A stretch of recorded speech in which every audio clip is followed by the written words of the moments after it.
Meus amigos, não se enganem. Essa semana será difícil, mas muito difícil mesmo para os ditadores de plantão. Os Estados Unidos já mandaram o recado.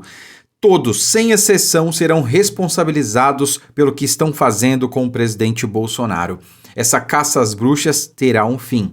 E não vai ficar nada barato para quem resolveu dobrar, triplicar ou quadruplicar a aposta.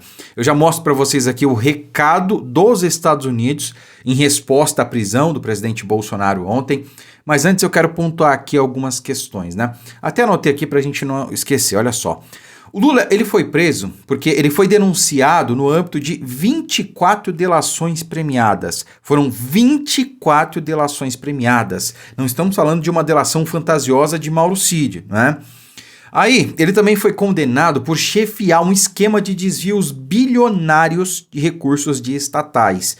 Lembrando que as estatais nunca deram tanto prejuízo na história do país como nos governos Lula e Dilma, tá? Isso é ponto pacífico. Fraudes em licitações e propinas pagas com dinheiro de mais de dezenas de países. Essas propinas elas foram pagas em mais de uma dezena de países, né, para desviar ali o foco, não ficar tudo concentrado no Brasil e dificultar a investigação. Isso não sou eu que estou dizendo, foi o processo do Lula, né? Todas as provas com devido processo legal, ampla defesa, no juiz natural que foi justiça comum, primeira, segunda e terceira instância. Já o Bolsonaro foi direto para o STF, sem ter foro por prerrogativa de função. Isso mesmo antes da condenação pelo triplex e o sítio de Atibaia, tá? Antes de tudo isso. Agora, o Bolsonaro foi preso pelo quê? É isso aí, por ter ligado para o filho dele. Só por isso. E aí cabe a pergunta, por que não, já que Bolsonaro descumpriu uma medida cautelar, né? Não vou nem entrar no mérito aqui. Por que o Moraes não mandou prender ele no domingo? A manifestação foi domingo. Ele ligou para o filho dele no domingo, ou recebeu a ligação no domingo. Então por que ele não mandou prender Bolsonaro no domingo? Porque ontem, segunda-feira, nós tivemos uma coisa chata, né? Tivemos aí mais uma onda, o capítulo 2 da Vaza Toga, aquelas mensagens vazadas mostrando que existia um gabinete do ódio comandado, a gente sabe por quem?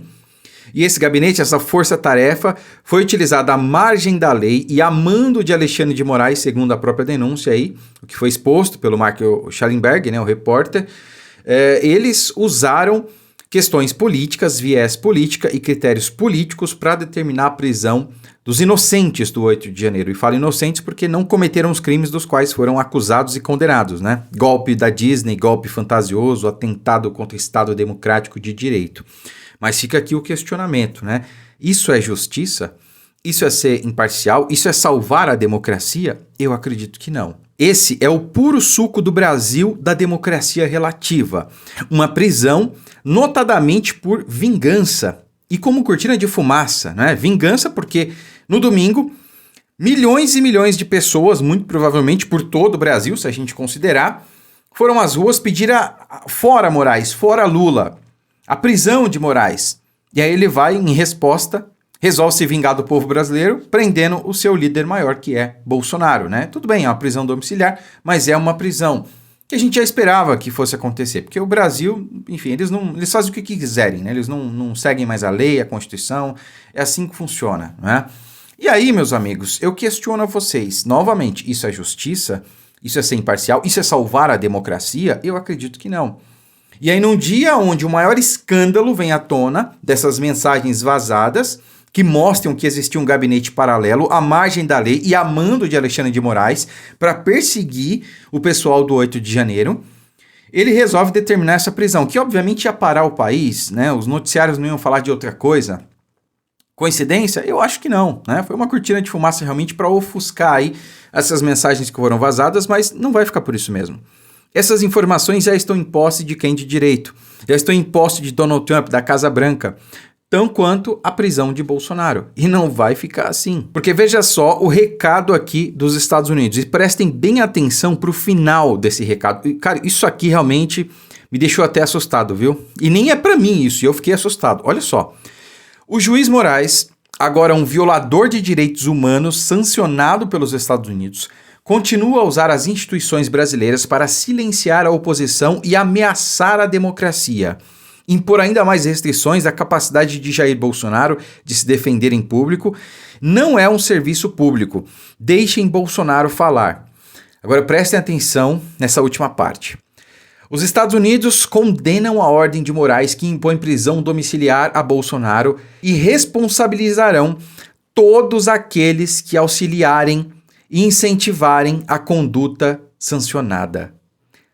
Todos vão pagar essa conta. Todos aqueles que direto ou indiretamente corroboram, auxiliaram nas ações que culminaram na prisão do Bolsonaro vão pagar essa conta. Não estamos falando apenas da decisão de prender Bolsonaro, da prisão domiciliar agora, que ocorreu ontem. Não é só disso, é todo o processo que trouxe até aqui. Os inquéritos ilegais, os parlamentares que podiam frear e não frearam, os assessores, os secretários, os recepcionistas, todo mundo vai pagar essa conta e não vai ficar barata. E eu acho que a gente não está falando, né, que os Estados Unidos não está só se referindo à lei Magnitsky, não, né? Porque o poder que os caras têm, que Donald Trump tem, é muito além do limite, digamos assim. E não vai ficar barato. E quanto à prisão de Bolsonaro, pessoal, olha, sinceramente, eu já esperava, Bolsonaro já esperava, todo mundo esperava, né? E, olha, por um lado, até vai ser bom para a saúde dele. Porque o médico já estava brigando com o Bolsonaro, né? Se não fosse essas medidas, ele estaria lá na Paulista ou em Copacabana, né? O médico já estava brigando com ele para ele, cara, ter um descanso, ficar em casa. O homem não parava, o cara era imparável, imorrível, imbrochável, imparável também. Todo lugar estava em um lugar diferente, toda hora estava em um lugar diferente, e isso estava fazendo mal para ele. Tinha que ir no médico sempre, enfim, cirurgias, etc. Então, realmente tem que dar um descanso para ele, vai ser bom. E agora é com o povo. Agora o povo decide, o Congresso vai decidir se isso vai ficar por isso mesmo ou não, né? Os Estados Unidos já decidiu, não vai ficar assim. Curta, comente, compartilhe muito esse vídeo, fiquem com Deus e até a próxima.